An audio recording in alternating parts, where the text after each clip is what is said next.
আরো জোরে বলতে হবে, আরো জোরে বলতে হবে, আরো জোরে বলতে হবে।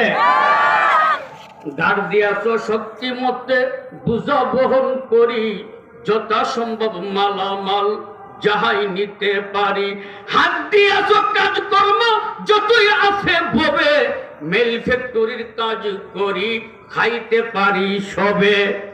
পা দিয়াছ সর্বদিকে রাস্তা দিয়ে চলি, মন দিয়েছ প্রাণের কথা সবের সাথে বলি। আগুন পানি হাওয়া মাটির পিঞ্জিরা বানাইয়া, তার ভিতরে রুহু একটা দিয়াছ ঢুকাইয়া। মহান আল্লাহর মহাশক্তি গড়েন সৃষ্টি কুল, তুমি মহান তোমার সমান নাই যে সমতুল। শক্তি মুদের দাও গো খুদা সত্য কথা বলতে, ভ্রান্ত পথে পানা দিয়ে সরল